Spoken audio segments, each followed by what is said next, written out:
Two ships right there. Deer Park. Yeah. Get Deer Park in there. I think that's a great spot. Wherever you're at. All right. Also known as Poland Spring, if you're wondering. Really? Up north, I think. Poland Spring. I think they have different names for different areas of the country. It's all just the same brand? It's very silly. Yeah. Really? Yeah, it's all... I never knew that. Who owns all this? Probably like Pepsi or Coke, I guess. No idea, but they do have Pepsi different and names. Coke are Aquafina and Yeah. I forget who owns Deer Park, but they do have like Poland Spring, Deer Park, like a few like just random names. Like it's at least 3 or 4 for different areas of the country. I guess down south people love deer. So yeah, so they're like, guys, I got an idea. Deer Park. That's it. That's it. That's it. This would be a great time to have a fact checker of what are the other names for Deer Park. Yeah, I mean, I feel like, what's something you can name Deer Park in the south to where no one would buy it? I don't know what you can do that no one would buy it. I don't know. What would you even change the name to? I don't know. Deer Park works well. What's like it. Like, would West be like Elk? Like Elk Park? Or like Skater Boys? Skater Boy Water Co. Liquid Death? Yeah, Liquid Death. Who? Yeah. All right. Give it That's a cheers. Flow into this. Yep. Yeah. Flow. Yeah. Nice. So unique episode today. Today, I'm going to talk more about not necessarily advice, but experience. Sharing things we've gone through kind of in 5 categories of with personal financing, investing, community, spiritual, and then health and mental well-being. So it's going to be a little different. But this is really just the important stuff, right? Yeah. The 5 big important categories of life.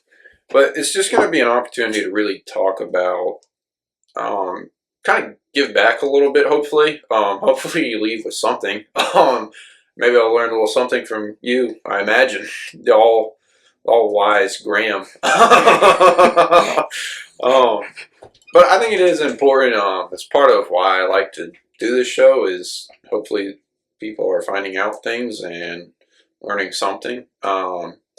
And so I think these 5 categories will be interesting, if nonetheless. And, you know, these are all our opinions and only just aspects of our life that we're sharing. Yeah. We're not Dave Ramsey, so don't don't take us for that. But I do think it's a great opportunity for people to get something. Yeah. I think what we talk about, like you said, it's going to relate to us, our experiences. It's, you know, a lot of these topics can be applied broadly, but everyone's circumstance, situation is going to be completely different. Yeah. So our experiences are uniquely our experiences. So it's not, you know, what we experience is going to be the same as everybody else. So, but I will say a lot of the things we talk about are going to, you know, they can apply to any aspect of life, not just finance, not just investing, just, you know, this is going to be holistic. And, you know, doing the way to live that we have lived our life so far and what we've learned. That's a great way to summarize it quickly, more than just a rambling thread. No. Yeah, that was excellent. I think with that, kind of the first thing we're going to jump into is personal finances. Me and Graham were both financial management undergrad. Graham actually pursued that route. Went into more of the financial yeah. Well, not necessarily that route, but financial world. So big finance guy over there. So this is just going to kind of first hit on basics of finance. To start with, I think the main question is, why should I not just have cash and just keep cash on me? And my answer to that is because cash is pretty much like a depreciating thing. If you have a dollar bill, you're going to have inflation with it. That amount, that dollar you have is going to go down daily. So opening a checking and savings account is important. Savings account, you're going to get very minuscule interest, but it's going to store your money. Also now in today's world, if you don't have one of those, pretty incredible. Good for you. I don't know how you're getting around with just cash. That's congrats. But having those things opens up opportunities to do everything else we're kind of going to talk about. So that lays a foundation of you got to put money into a bank. Get it online to where it's digital currency. Yeah. From that, another option is going to be a high yield savings account. Now that you're actually going to make, depends, but it's going to be around inflation. It's going to be about 3% right now. But SoFi is one of them that they have. I imagine there's several others. Yeah. But that is like the most simple form of don't just hold cash. Yeah. I think there's like the best way to think about it is kind of to bucket out your savings and everything. Like, have a checking account where you've got a certain amount of money in there that can take care of all your immediate expenses. So you're not sitting there thinking about how can I invest my checking account. It's that's not its purpose. So if you can kind of separate out each category of like what purpose does this serve, I think that goes a long way. And starting out when you're young, there's only so much you have anyways. So you're gonna have less in your checking, but at the same time, if you're living at home or you're with your family, you might not have as many expenses. So you do have more ability to invest a larger portion of what you have, although what you have is going to be less. Yeah. But like you said, I think definitely have a checking account, have a savings account. I think having at least those two accounts to split up your money sets it up to where hopefully if you have enough to at least just put in your savings, it separates it from spending it all. If you have a spending problem, obviously keeping less in your checking account is probably a good idea. I think this kind of can flow into what is budgeting. I think that's a big problem when you're 18 and you got a first job and you want to, you get that paycheck and it's like, man, let me spend it. Oh yeah. I mean, I think obviously I have a background definitely in finance and the markets, investing. I'm very in the weeds on those aspects. I'm not going to sit here and pretend that I'm a financial planner. Mm-hmm. So like we said, I'm not advice, but I think on the simplest level, so just basic things, avoid super high interest rate debt. Mm-hmm. So if you can avoid credit card debt, always make sure your credit card is paid off when it's due. Yeah. Always. Never allow yourself to go into credit card debt because it is crippling. I think do not get a credit card if you already have a problem with the debit card and spending it, do not get a credit card. Yeah. I think that's a terrible idea. Yeah. They're going to sell, once again, it's marketing geniuses that are making these. Yeah. They obviously stay in business for a reason. It's, the cash back you're getting promised is not worth the 28% interest rate. No. So do not do that. Yeah. I mean, I think like 28% interest is incomprehensible how bad that is. Like that is, once you get in a hole on that, that's why Dave Ramsey has made a killing off of it because it's so hard to get out of it. His whatever step method to getting out of credit card debt is, proprietary because it's so hard to do. So if you can just avoid unnecessary debt, obviously that's important. Have your checking, have your savings, hopefully have a more high yield savings account, like you said, or a money market account, which I think is yielding anywhere from 3.5 to 4.5 right now. I'm not 100% because I just have a little bit there that sits there. I don't really, it's kind of set it and forget it for me. Mm-hmm. But a money market account, I'm not going to get into the weeds of what that is, but just know that a money market account has a higher yield than a savings account. Yeah. And it's fully, backed FDIC insured, just like your checking. It's not, the money's not just going to disappear and it's not, into the abyss. It's still your money. You can easily transfer it back to your checking. I do that all the time when I have more short-term savings, but I want it to earn more than a checking account. Yeah. So I think those are important things. Just be intentional. You got to be intentional about saving because same way, I mean, I'm not great at budgeting. Like we talked about. That's not something I'm great at. It's something I need to improve at. Because, life happens and you have to kind of plan for the things you don't see coming. I think budgeting is going to be more important as you get to post-college or after you've had a job for the first couple of years. It depends whichever path you take. But once you have a consistent paycheck, I will say, all right, how are you going to split your money? And the thing with a budget is it's flexible, but it should not be flexible monthly. It should not be month to month, but yearly or a whatever kind of need to evaluate. If I'm switching jobs, maybe I need less in savings. To me, you want to get to, just speaking from mine, you want a savings I like of 3 months of expenses. I think that gives you plenty of time to figure out what you want your next move to be. Now, once again, can that be variable of, all right, if I'm between jobs, I'm going to dip it. I'm obviously not going to be building up savings at that time. Yes. So like, it needs to fit whatever your lifestyle is. I don't think you need like a year long of savings built up, but something to where at the end of the day, you're comfortable knowing that I don't have to worry about my expenses if, God forbid something happens. I could cover an immediate and medical expense. I could cover my rent if I lost my job or if I, whatever. But once again, it's going to take time to build it up. It's not something you necessarily need to, live. I don't believe the exactly Dave Ramsey of live off of like ramen noodles and just pay off every single debt and only build up savings. I don't think that's best.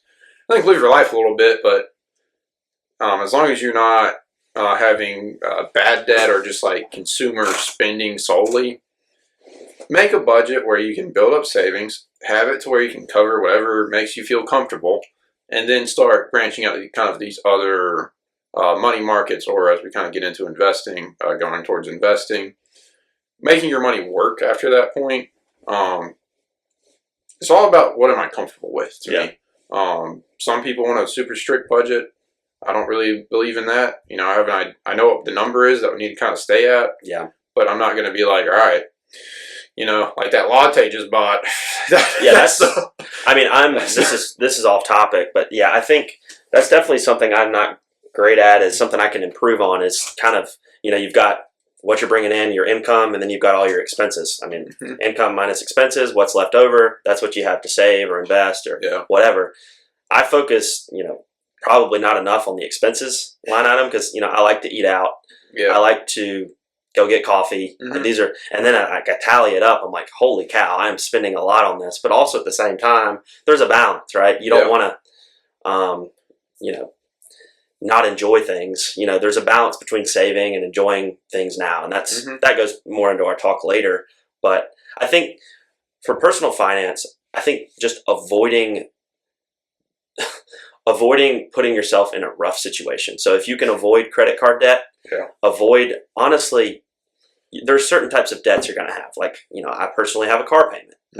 I don't own a house yet, but I pay rent. Rent is essentially a debt. You're going to have some form of housing payment. Everyone's going to have that. You're going to have those, but if you can avoid, really unnecessary debt, like medical debt, like have insurance. Avoid crippling medical bills if you can. Yeah. Insurance has gotten to where it's not super cheap, but it's way better. It's way better than out of pocket. The alternative. So I had a recent surgery, and I think I saw the end of the bill, and it was a lot, $80,000 to $90,000, and clearly I'm not paying that. I'm paying up to my deductible. Yeah. But just making sure you prevent the worst case scenario from happening.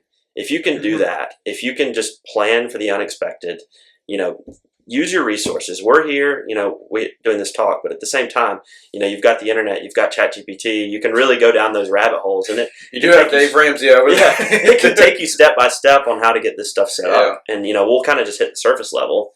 And we'd love to talk to people more afterwards if they need help. Well, I think also as we get into investing, kind of set you up for, this is something you're extremely passionate about. Oh, I can talk a lot more there. Talk about it. Yeah. But I think, kind of put this analogy to it, personal finances is really about playing kind of defense and just, I need to make sure I'm not falling behind the line. And then kind of just how can I not get behind? And sometimes you're going to face obstacles. And I think there's times where you need to maybe fall into the Dave Ramsey mindset of, man, I should not go out, this month. I probably need to scrape by on some noodles. But I think you want to set yourself up to play the long term. And if you are only focused on what can I buy now, to make me feel better, whether that's shopping, eating, or whatever you kind of indulge in. Options trading, blowing your money there. Sure. Whatever happens with it. Finding a way to just maintain. I just think that's probably finding a comfort level that you can maintain reliably over years. Mm-hmm. That's the whole goal. Now, I think that's kind of set of once you have a foundation of, all right, I don't have to necessarily worry about paying this month's rent. I have some money aside if something were to happen. I think then now you kind of move into investing spots. I think that's where your money is going to go on offense, pretty much, to stick to the analogy. That's also where risk comes more into play. Absolutely. Things we talked about earlier: money markets, high yield savings accounts. Savings and high yield savings are no risk. Money market is extremely low risk. So those don't, very safe. Now, investing, it kind of moves to you can lose money. You can lose what you put in. Absolutely. The upside of investing is you can earn quite a bit without doing necessarily much. Mm-hmm.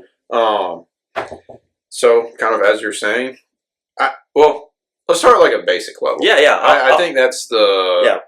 Let's start there. I'll back up a little bit. So going back to the personal finance, the saving, that's all related. Like you said, it's related into the investing, especially when you're younger. Mm-hmm. Because when you're young, the most important thing you can do is get started early and start saving and putting that money away to invest. Because in the early years, it's more about how much you're saving that is going to compound later on. And I can get into like just running a quick calculation of like what happens from just starting early. We'll get into that. But I think early on, it's about just getting the baseline of knowledge about the different types of investing accounts, how to get started, how to open a brokerage account, things like that. Like I said, if you can get a step-by-step. Yeah. I think that's the great thing about technology these days.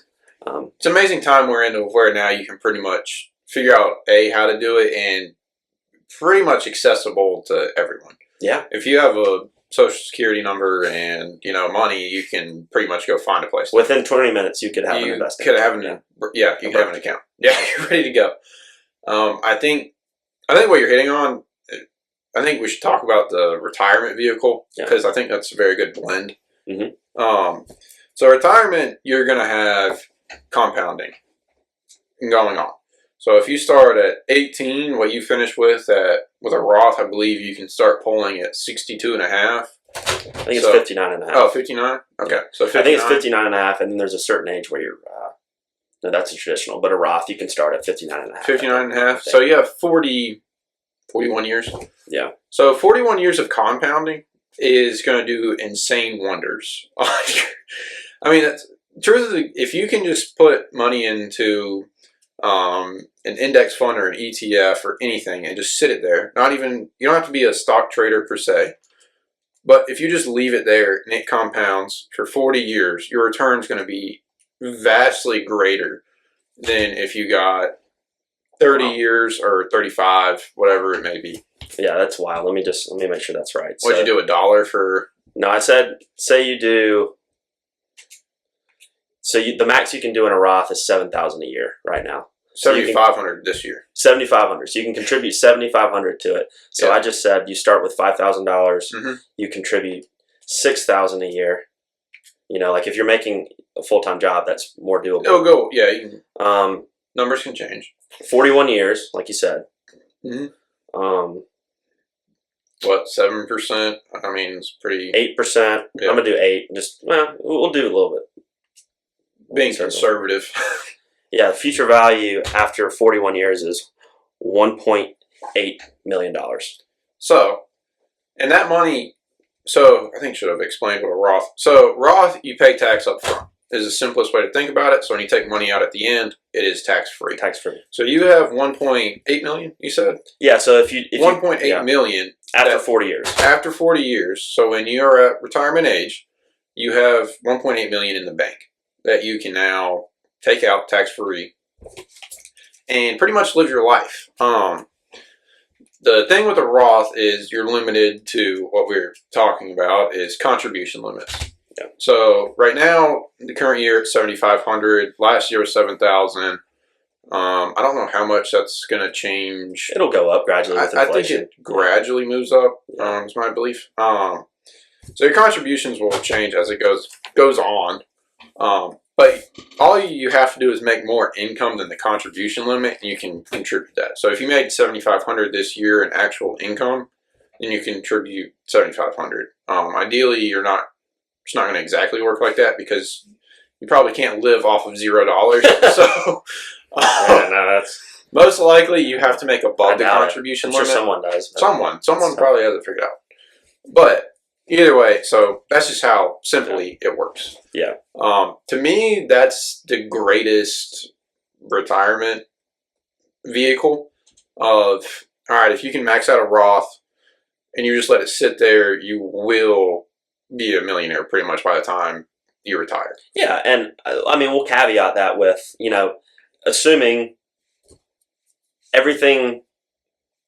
assume that the economy still exists, America still exists, the nation still exists. Like, if you assuming we don't get invaded by no, I'm just saying, like, if I mean, this always is caveated with, if your money doesn't grow at a somewhat steady rate, let's say 5 to 6%. If you be super conservative, I did 6%. Yeah. With those same numbers, you'd still have $1 million at the end of 40 years. So even at 6%, which is only barely above the money market rate, you still have grown to $1 million. And what I'm saying is, if that doesn't happen, we've probably got way bigger problems than your investments. Yeah. Because something massively bad would have had to happen for us to, earn 0% for 40 years. Yeah. Like that would, because at the end of the day, investing long term is essentially investing in people's ability to innovate. And you've watched America, you've watched the countries across the world. Like we've gone from, not even having cars to AI literally writing essays in 100 years. Or a little over 100 years. So you think about that progress. That's basically what you're betting on when you invest, is that people are going to continue to have the drive to create new products and services that people buy. Yeah. And that generates revenue for these companies, and you're basically buying a percentage ownership when you invest in a basket of all these companies. Yeah. When you buy like index funds or ETFs or something like that, you're basically, you're not betting on it, but you're investing in the future, essentially. Or well, I think that's I think for simply putting it, one, when you put money into like a Roth, make sure you actually invest the money. It doesn't automatically get invested. Yeah. I mean, you can get robo advisors now. I don't think that's worth it necessarily. I think just having money and putting it into an ETF yourself is pretty fine. Once again, you buy S&P 500 and you let it sit there, you're going to do pretty well. Like, you're not going to crush it, but you're going to grow. Like, I mean, just playing historical averages, like SPY, pretty good to put your money in. Yeah. So you don't have these types of investments. You don't have to be a stock trader and a insider trying to know everything. It's simply just a way to hold your money. So when you retire, you have money set aside that you can use. And I think at least having something you can retire with is important. You don't want to get to 60 and be like, I have to continue working because I have nothing. Yeah. Hopefully along the way you can buy a house or some sort of real estate where once again, your money's at least going to hold, hopefully, if not grow. So growing your assets through methods of retirement accounts, real estate, and then investing as well.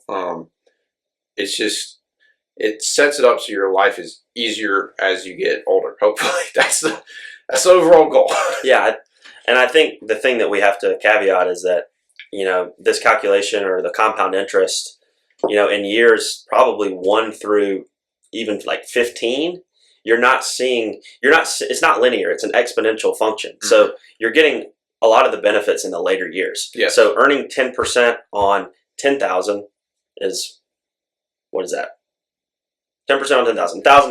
Mm-hmm. Once that has grown 10% and then 10%, so you're compounding on a higher level. So in year 30, you're maybe earning 10% on $800,000. Well, all right. So compounding, just to explain, really, 10,000. So you're saying is 10,000, and you get 10%. That goes to 11,000. The next year, you're gonna have 10% of 11,000, which would be 1,100.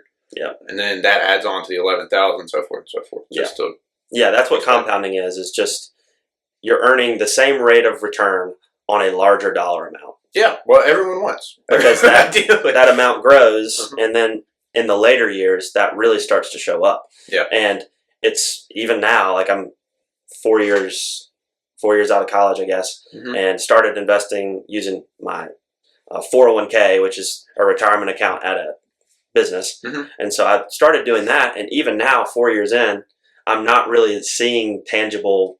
I'm not really seeing it, like I'm seeing the growth, but it's not like, wow, because in 4 years, if you run this calculation, you're like, wow, nothing happened basically, but it's in the later years. And I'm sure there's part of a lot of people are going to be like, well, I don't want to make all my money in 40 years. And that's where you have other things you're doing. You're not just, you have, you're working your job, you have your passion projects, you have your businesses. That is more income that's generated now, as opposed to this is about building for the future. Yes, I think this is simply a failsafe. Yeah. Is the way that I'm thinking about this, is like this, at least if I screw up or don't do anything else. Yeah, same. This provides some foothold for later down the road. Once again, you can't even put all your eggs in this basket for a Roth because you have a contribution. Yeah, exactly. So there's no way. So no, this is not a way to rapidly grow your wealth or rapidly become rich. It is simply setting it up so you have money when you're ready to retire. That's simply the point of it. I think also another way to explain it is this: doing this early on gives you the flexibility to pursue those things that you want later in life, whether it's a new job or your own business or something else, because you do have that safety net that you've been building on, and you know that you're going to have that, unless you shouldn't dip into it before retirement because there's penalties, but you'll still have that money. Even if, you take this risk and it doesn't work, you still have that safety net of that long-term investment that's going to be there. So it's really similar to the savings, is having kind of like preventing the worst case scenario, at least having something there that's going to give you peace of mind. It definitely helps me a ton. It's like especially with what I'm doing professionally now, just being able to say, if everything goes badly, which that's not the plan, I still have my retirement account, I still have my Roth IRA, and I still have hopefully something left in my money market, so that I could go find a new role or new job or whatever. So I can get through the downtime. Yeah, exactly. Yeah, it's those living expenses, having those 3 months, like you said. It's a 401k. Just to explain it a little bit, but it does the opposite. So up front, your money's not taxed, or it takes out of your actual income, isn't that? So a 401k is just a employer-sponsored retirement account. Yeah, so you can't open up an individual. I thought you couldn't open up an individual 401k. So 401k can be traditional, so the money is taxed at retirement. So you put your money in before tax. So basically, you work for an employer, you have a paycheck, and it goes straight into the account, no taxes. Yeah. And then it grows tax-free over the years. And then at retirement, the earnings get taxed. So you're going to get taxed on a larger dollar amount, but it's not going to happen for 40 years. Yeah. As opposed to a Roth, you can have a Roth 401k as well. It's not just IRAs. There are such thing as Roth 401ks. So my 401k that I had was split like half and half. So Roth 401k is still an employer. 401k just means it's sponsored by your employer. That's what. And so the Roth, you can have a Roth 401k or traditional. A Roth 401k would be taxed up front, and then it grows for however many years, and then at the end, none of the earnings are taxed. So it's basically you're weighing the fact: do you want the money to be fully invested now, or do you want to have no taxes at retirement? So it's a smaller amount going in. But for someone that expects their income to grow, you want to go with the Roth option. Yeah. Because you're going to have no taxes on them, all those earnings when you're older. Mm-hmm. So if you do have the option at your employer to do a Roth 401k, I would take that option. And even if so for me, I kind of did a split. So I did like an 80-20. Mm-hmm. So I did 80%, just like optionality, to have options, to have flexibility at retirement. Yeah. So the thing about a traditional IRA, traditional 401k, and like I said, I'm not an advisor, so if I get any of this wrong, I apologize. But that's a traditional that's not, a Roth, you are required to take that money out at retirement because the government says, we didn't take taxes out when you were younger, we're going to take them now. We're requiring you to take minimum distributions. I forget what the certain age is, but we're requiring you to do that because we didn't get taxes on you 40 years ago. We're going to get them now. The difference with a Roth, it can sit there indefinitely. It can sit there. So the government says, we've already gotten taxes from you. Mm-hmm. And honestly, people have made the argument, well, they're going to get rid of Roth. They're not going to do that because your taxes are more valuable to them now than in 40 years. They'd rather have that tax revenue now. None of the politicians are thinking about 40 years from now, trust me. They're thinking about now, how they're going to pay for things now. So I basically all that to say is if you do have that option at your job, maybe split it 80% Roth, 20% traditional, just to have some optionality when you're an old person. Can't you transfer a 401k though to a Roth? So I believe you can. If it's a Roth 401k, you definitely could. So I did that. I had a Roth 401k at an old job, and my first job out of college, and I was able to roll it. It's called rolling it over. I rolled it over into my Roth IRA because it's basically the same thing. It's just it's not sponsored by my employer. Yeah. And the same thing with a traditional IRA. If you have a traditional 401k, you can roll that over into a traditional IRA. Yeah. If you leave your job, or you can just leave it there. It's up to you. Yeah. I think the major benefit to a Roth IRA is the fact of if you do extremely well in your career or whatever business you go into, the fact that you don't have to withdraw from it. I believe it is until you, when you die, I think then whoever goes on to has to then start taking distributions, but I don't think they have to take a lump sum, but it goes on to them still tax free. So like as a generational like wealth movement thing, it is a great place to store money. Like even if you're like, oh, I'm never going to need that. Well, it could help, it's a great way to store money pretty much. Yeah. So like, I think I wrote down some general things. So like, obviously if you have your Roth or your Roth IRA or your employer retirement account, I think the main thing is if you work for an employer and you have that retirement account, a lot of times the employer gives a match, which basically means if you contribute this percentage, they will contribute a matching amount. So say you do 6% of your salary, they will match that or whatever number. The advice I would give is always take advantage of that match. Usually you have to contribute a certain percentage to even get that. So if the percent is, hey, you have to do 4% of your salary to get the match, do that because that's just free money. That's literally your employer's basically throwing in $200 to $300 or however many $100 every 2 weeks. And like we did with that calculation, think about what that becomes over time. So just make sure you're taking advantage of that from your employer. If they offer a match, make sure you invest up to that match. There's no reason not to.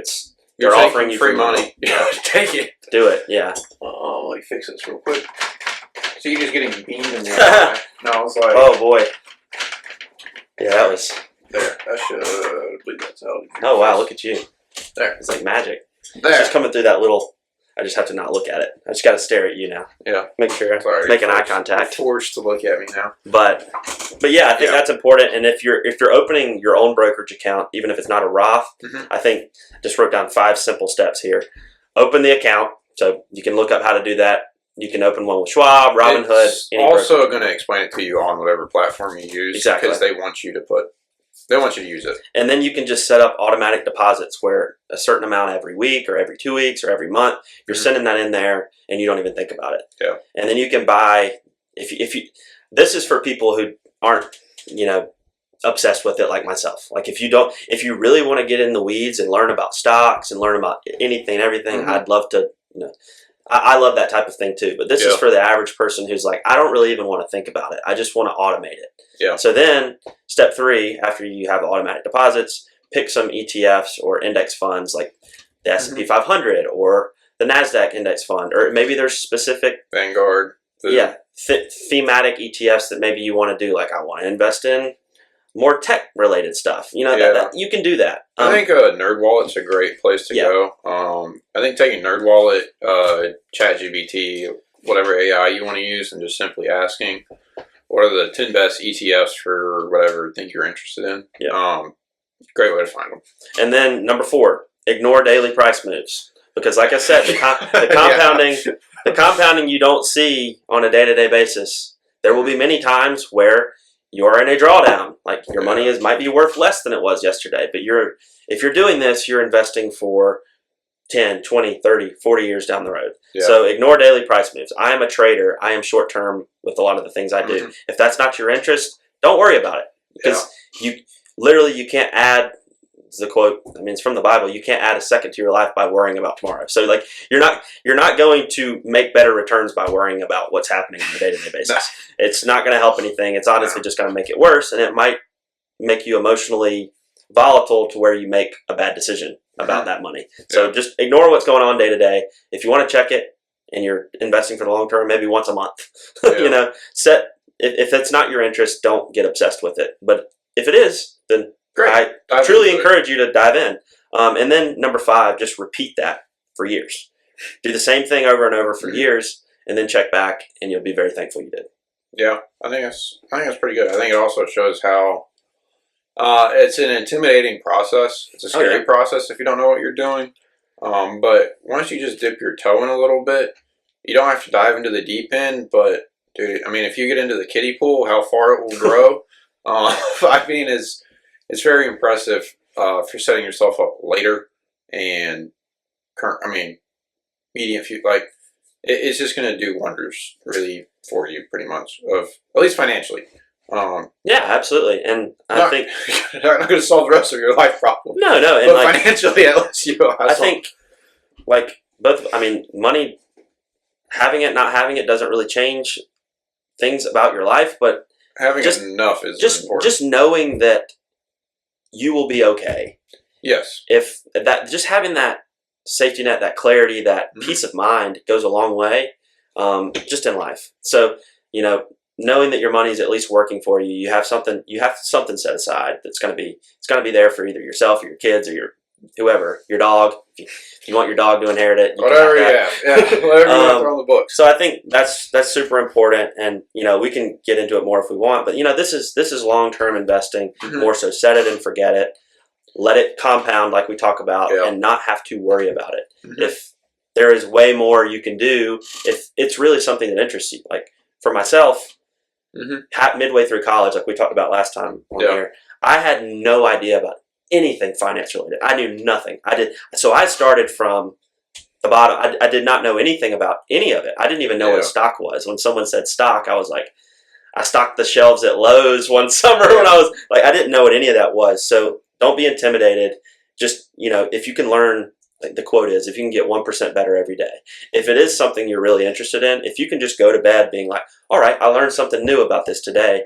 Like for me, I'm 6 years in, and it's like, holy cow, this has come so far because of just intentional effort every day.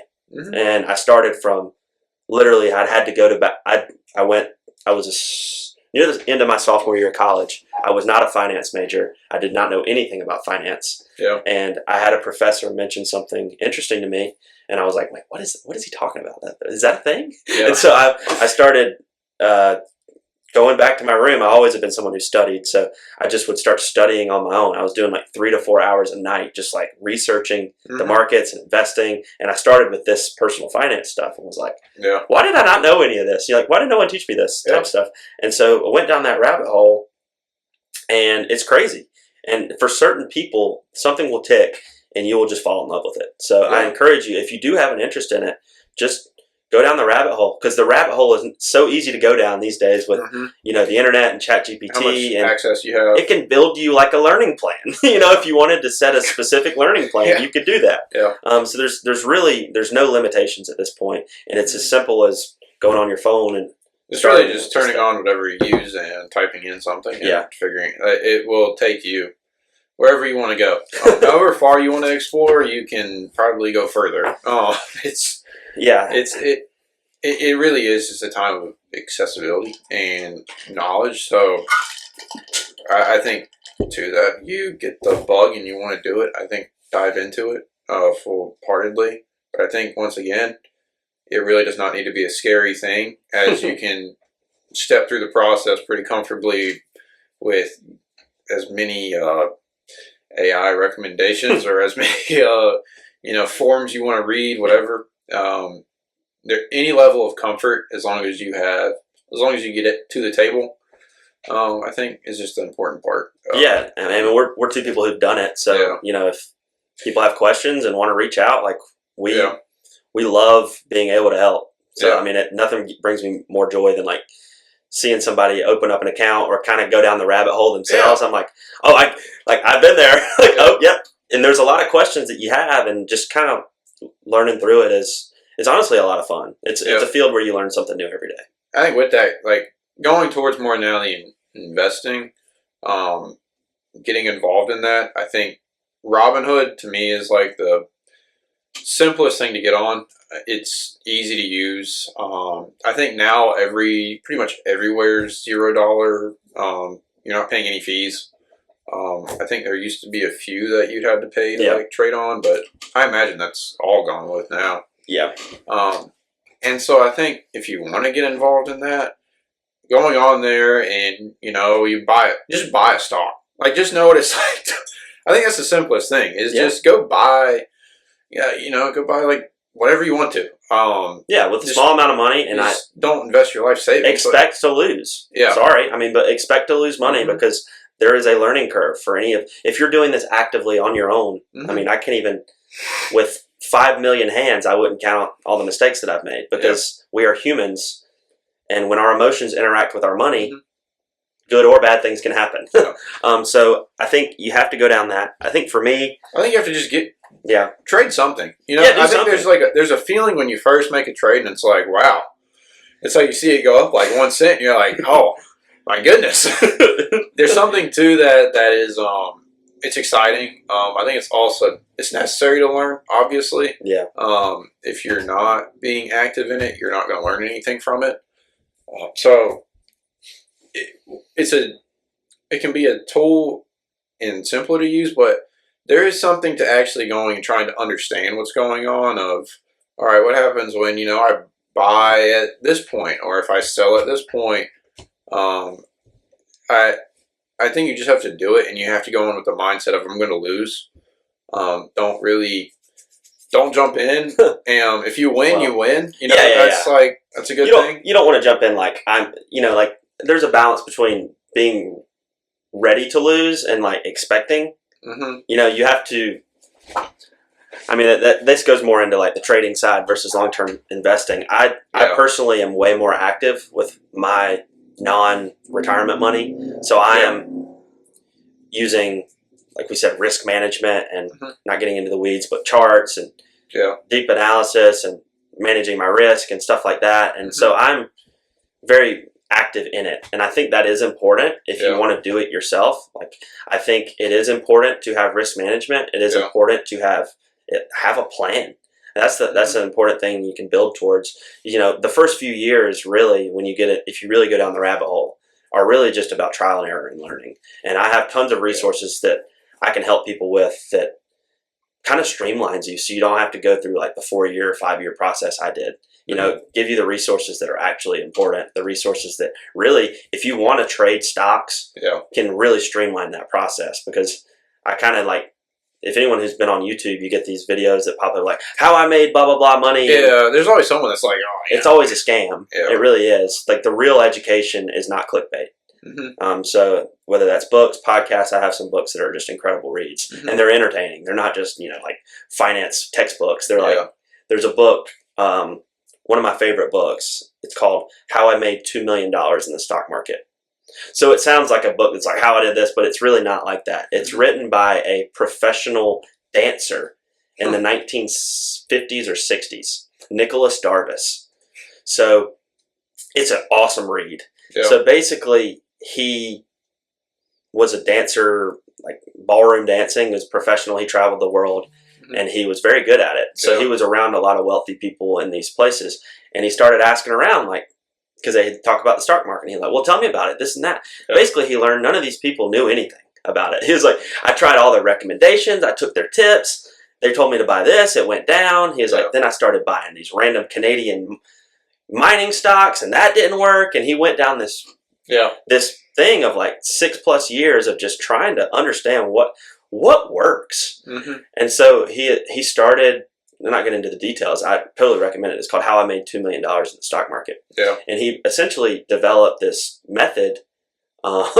He would read the newspaper clippings. They would get sent to him when he was overseas, and he would send in telegrams to tell his broker, buy this stock at this price, set a stop loss here, and then he would just keep going on with his life. Yeah. And he grew 40 or 50. So he started with a decent amount in the 50s, $30,000 to $40,000 to $2 million in 2 years. Yeah.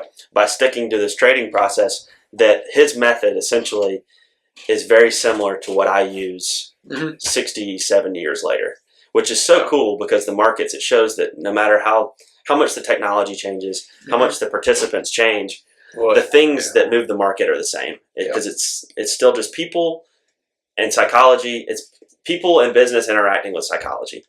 And the markets are so much psychology related. And this guy, he was a trader, but he did so well because he was detached from it.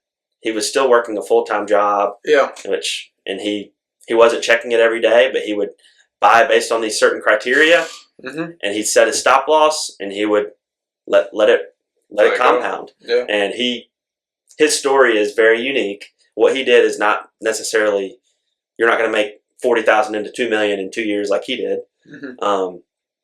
But it's a really interesting read. It's just it's more like he's a great writer. Like, it's super entertaining. It's an entertaining read. I think I'm a very slow reader, and sometimes I have a hard time reading. I'm more of an audiobook person. I read that book in 2 days. Wow. I was like, this is super, super interesting. That's very impressive. Any of the Jesse Livermore books are really interesting books. Reminiscences of a Stock Operator is one. Yeah. It's a great book. There's a ton of resources. I won't get too much into it, but I think is a really part of that's showing that, like, you can develop a strategy. I think that's important. And having an understanding of what other people have done is a good place to at least start. Yeah.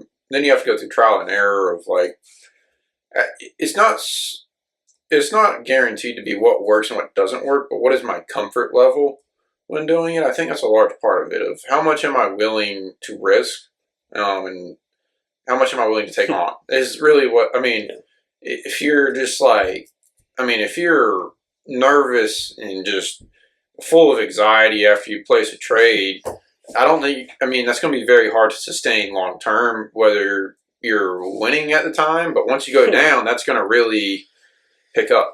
So it's just, it's finding a mixture of what have other people done, what is working for me, and then where can I mesh everything to make a kind of path for me to blaze down. Yeah, your strategy has to match your personality. So if you're just a super patient, long-term type person, maybe you're more of a long-term investor, set it and forget it. If you're someone like me who's not the most patient, jumpy personality, very active, love to be doing something, I'm more of a trader. That's just who I am, and that's something I've had to come to grips with. Yeah. And at the same time, I still have my long-term retirement accounts, but my active money is, I'm more hands-on with that. So I think finding a strategy that meets your personality and just, start learning podcasts, books, whatever you can find. And you don't have to reinvent the wheel. There are people who have done it successfully. The best thing you can do is just learn from their resources, their books. Definitely people that did it. I wouldn't go off of influencers in today's age. I would go off like, who are the best traders to ever do it? Who are the best stock traders? Who are the best? And just learn from their strategies. Yeah, I think you don't want to be kind of trend hopping. Yeah. I think that's kind of a fail. Granted, I think everything has to be a caveat in the sense of it could work out for you. Just because, Yeah. I mean, it could. It's a probably tail, good. yeah. Tail of the distribution. You could be the lucky one, or you could be the really unlucky one. So, I mean, that's just kind of a caveat to like everything being said. But when you're jumping on trends, that's really most of the time. If you're finding out about the trend, you're finding out about it at the wrong time. I mean, think about it. You're not working on Wall Street, so the information you're getting, they've probably already read. Like they've probably already moved on the trade. It's by the time you're reacting to, I mean, you could be It's just you're taking a wild chance of you don't have anything solidified. I think also once again this comes down to you're just kind of gonna get frustrated.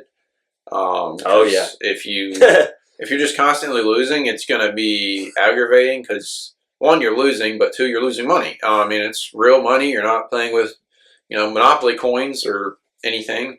It's so it is just you want to go through a trial and error period of where you're gathering resources, you're experimenting, you're maybe just putting, $10 in or $5 and just seeing what happens. See if what's your actual like percent return on that?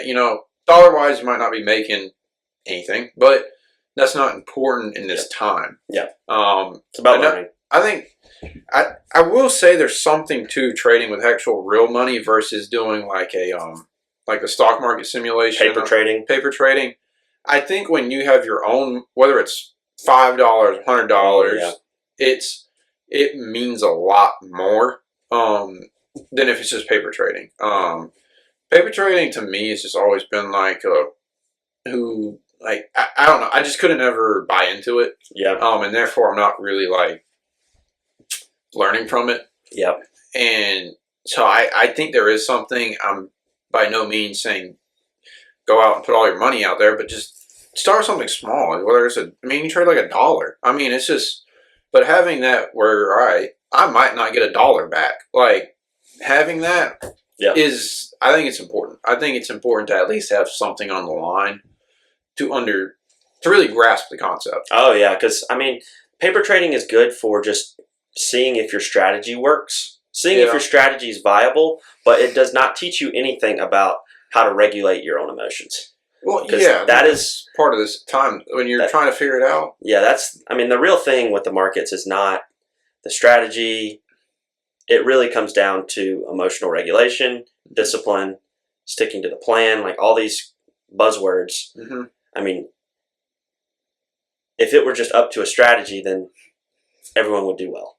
Yeah. The difference between the people who are set apart, and this is the thing that I have to work on daily, is really looking in the mirror, and really your biggest enemy in the markets is yourself. Because you may have a good trade that you get in the way of, or you may have a bad trade, and it was just a bad trade. It doesn't mean you are a bad person or you're a bad decision maker, because the hardest thing with the markets and trading, investing, your outcome does not always match the quality of the decision. And a lot of times it doesn't. You can have a good decision that loses money. You can have a bad decision and you get lucky. And so if you are measuring the quality of your decision based on the outcome, you are set up for ruin. And that's happened to me before, where I have been rewarded for a bad decision. Like that example I gave you of that options trade when I first got started, where I got lucky, and then of course I lost all that money because I thought I was a genius. Yeah. But at the same time, I've made good trading decisions, and then maybe there's just a news event or there's something that happens and it doesn't work out. Yeah. So I think that all comes down to say because of that, it's super fascinating and rewarding just intellectually, because you have to constantly be learning. But at the same time, it can be a battle because it's hard. It's hard to not only be wrong, but lose your own money while you're wrong. Two things humans are more scared of than anything: being wrong and losing money. Combine those two and do them at the same time, it's tough. It's a tricky place. So they can, you can go on, like when gamblers go on tilt, that can happen in the markets. Because if you lose 8 times in a row, you're not thinking about the next coin being 50-50. The next coin feels like it's 90-10 because you lost 8 in a row. You're like, there's no way I can do this, but I'm a double down. Yeah. So really learning to kind of understand your own emotions, because you will feel them when you put your own money at risk. It just happens. That's just who we are. Loss aversion. People don't want it. We're wired to try and avoid losses. But learning to understand that stuff and work through it slowly with experience, it goes a long way. And it's a compounding thing in that. Like it at first, you're like, man, I keep making the same mistakes. And sometimes I still, 6 years in, I'm like, seriously? Did I really just do that again? You know what I mean? Because I'm still a human, and I still feel those emotions when I may know that my strategy is right this percentage of the time. And I know that over the long term, it's gonna be okay. But in the moment, I might want that trade to really work because I might have had a bad day, or I'm upset about something. Other life factors. Well, other life factors, if they start to impact your decisions in the market, it can go pretty poorly. Yeah. Like I talked about Jesse Livermore, and this is important because it shows money does not cure anything. He is widely known as one of the best stock traders of all time. He was short the market, which basically means if you're short the market, you can make money when the market goes down. So he was short the market during the crash and right before the Great Depression. So he was called the Boy Wonder because he was in the but they were called bucket shops. So there were these bucket shops in the 1920s to where you didn't actually have to buy stock or short stock. You could just bet on what direction the stock was going, kind of like these prediction markets. So that's what he did, and he was so good at it, they kicked him out of all the bucket shops because he was just that good. He could just read the market, the tape, and he was just like different. And he eventually got onto Wall Street and started trading in Wall Street, and he made a killing, and especially during the crash. And I think he made 3 multi-million-dollar fortunes and blew all of them. The last time he blew it, he actually ended up committing suicide. And that just comes to show, like, he had all the talent and the knack for trading in the world. He was, by all means, a prodigy of trading. Like he had a knack for it, but he still blew it 3 times because he didn't have that regulation of his own emotions when things weren't going well, whether in his personal life. And that's just such a good story. And he has some really good books. But it's just kind of sad, though, too. It's like, it shows how hard it is. And I'm not discouraging people from it, but this isn't like an easy thing to get into. I would say if it's not something that like really, really fascinates you, then I would encourage you to outsource it, do it long term, do your retirement accounts, kind of set it and forget it and, whatever. But if you're someone like me who just is like, loves it, I totally encourage it because at 25, I feel like I've learned so much about myself and the world and everything that I feel like I'm way years ahead just because of the experience I've gotten. The things it has taught me, the ways it has freaking humbled me, man. Like in certain moments where I'm like when I was in high school, I thought I knew everything. It is funny how like when I was young, I thought I knew everything. And now I'm like every single day, I feel like I know less than I did yesterday. Like it's you realize how much you don't know, and that really comes to a T in the markets. Because like I said, you have to release control. All you can control is your decision making. You can't control the outcome of the trade. You can have a trade that has a 99% probability of winning, and it's still going to lose once out of 100. So for me, I'm more like a 40-50% win rate, but I win a lot more when I'm right, hopefully, than when I lose. So what that means is out of every 100 trades, I'm going to have 7 in a row that I lose. So it's like that is the mindset you have to go into with being willing to learn from your mistakes. Every loss is actually just an expense. That's how you have to look at it. Every loss is just an expense on your P&L, and you have to learn from those and hopefully make course corrections. I want to add to this kind of as something I learned on. You cannot be very worried about the ifs. So what do I mean by that? Well, when you have a stock, let's say you get a meme stock or a stock that's just on fire and it's going up. Stocks will not always go up. And you'll learn that you'll buy something and it'll be on fire and you're like, I should just hold this forever because there's no way it's can't go down. It's impossible. And you talk about it and you understand it. But until you're in the moment of you're seeing it climb 5, 10, 15%, you're getting up to like 50% in 2 days and you're like, holy cow, if this goes to, X amount of percent up, I'm going to be millionaire at 19 and holy cow, this is incredible. That stock will plummet. It will. It will fall out. Something will happen. So you cannot be sitting there you got to stick to whatever it is. So that's where having a strategy of, yes, if this stock goes up 50% or whatever your percent, X amount, if it goes down X or vice versa, if it goes down X amount, I'm going to sell and get out. Having those stated and sticking to it, granted, there's probably going to be the first time where you're going to be tempted not to. Yeah. You're going to be tempted not to. Let me tell you, it's better to sell when you're up than when that stock went all the way back down and below its value. So it is. That's a rough feeling, isn't it? Yeah. Oh yeah, it's a terrible feeling. You're like, my dreams of getting $20,000 just went out the window. Very fast. Yeah. That's so great.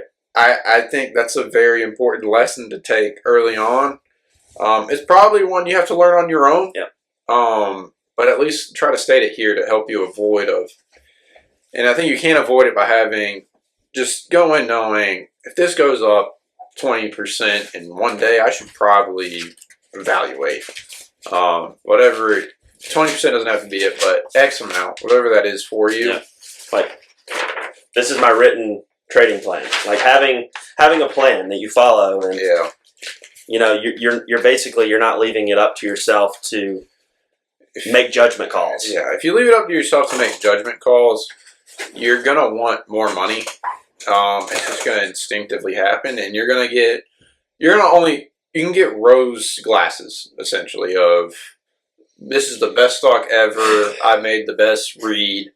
I'm a genius. No one else could have seen this. And I think all these things are very practical. It's like giving dating advice to someone. It's extremely practical when you're on the other side, but somehow you don't ever listen to anything you say. It's like, all right.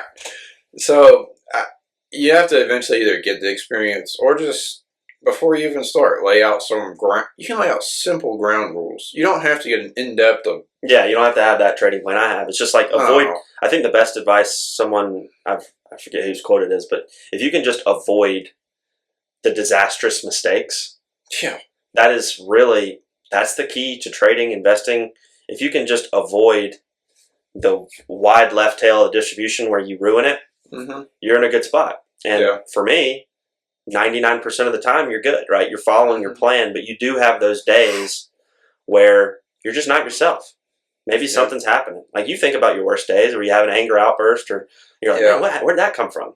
If you project that onto the markets, it's a bad place, because not only are your emotions at risk, your capital's at risk. So you're kind of self-destructing, and you're not only self-destructing emotionally, it's financially. So like you said, having the plan, or either having somebody who keeps you accountable, have some accountability. And that's something that's really important, is having kind of some safeguards in place that prevent you from making some of the mistakes I've made, or maybe that you've made. That we say they're unavoidable, but they are unavoidable, but maybe they're avoidable. You don't have to make them over and over again, right? Yeah, I think that's, don't make the same mistake 26 times. Maybe 4 or 5. You will do it 4 or 5 times. You probably will. You're not going to read it perfectly, though. You're not going to recognize it until, you're not going to avoid the same mistake just right off the rip, but learn the pattern. At some point, if we're at 32 times the same mistake, it's like, all right, I think it might be on you now. Something's going wrong here. Yeah. Pick it up. Maybe it's me. Maybe the market doesn't hate me. It's actually something I'm doing. I couldn't be the problem. Never the problem. But yeah, that's great. Look fine. Understand don't have rosy glasses on all the time.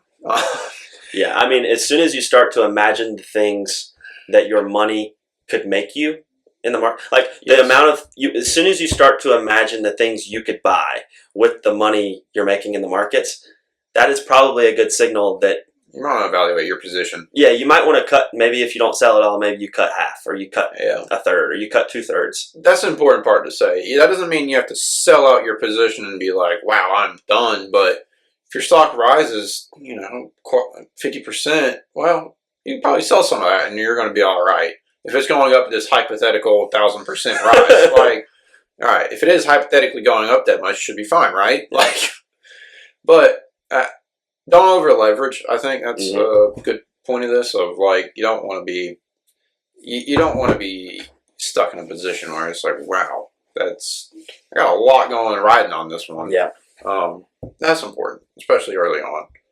I think another overarching theme that's just interesting is how much style is going to differ. Yeah. You talking about it made me think about it, but like you're very much more hands on.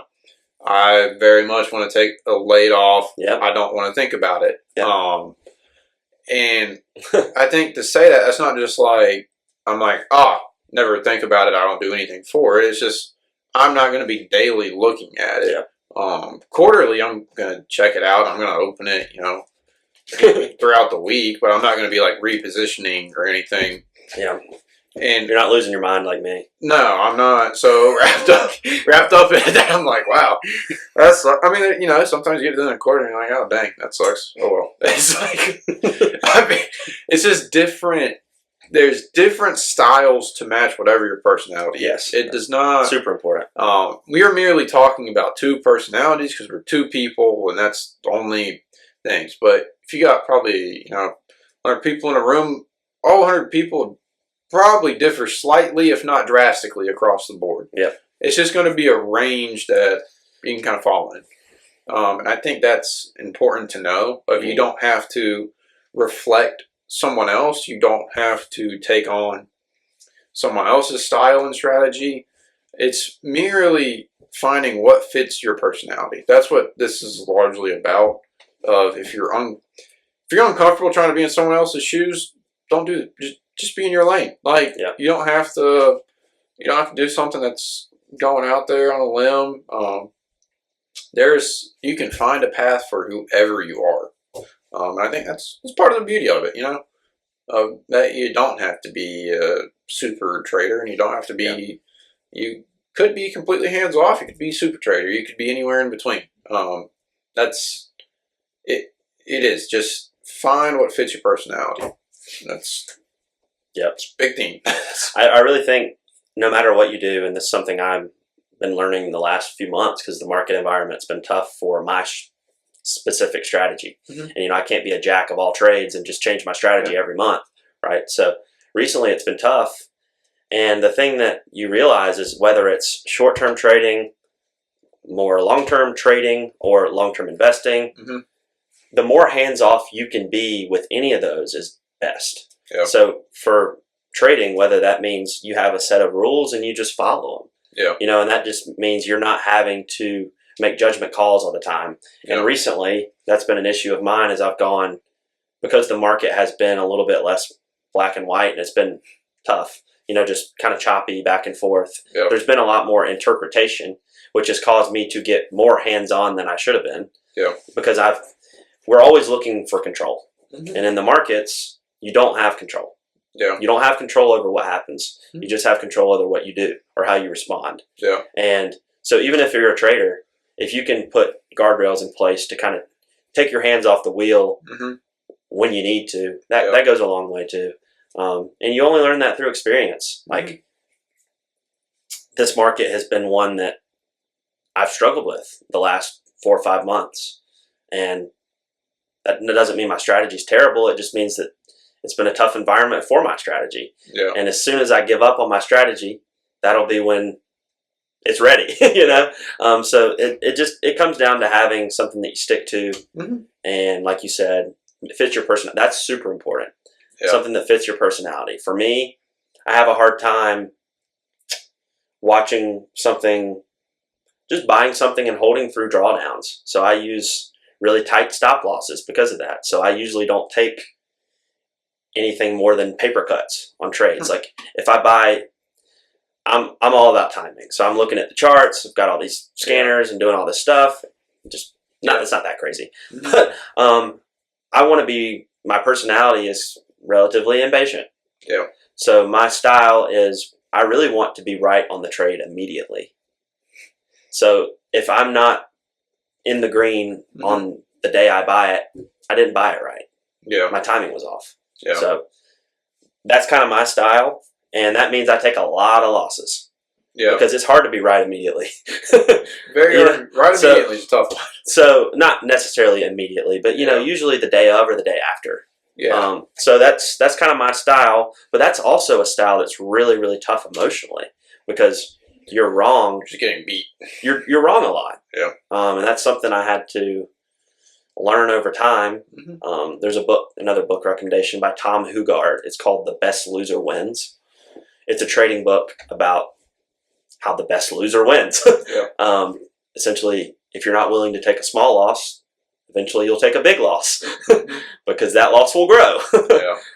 So that's not the whole book, but he's a successful trader, and mostly because he learned the psychological side of things. Not that he has some crazy strategy.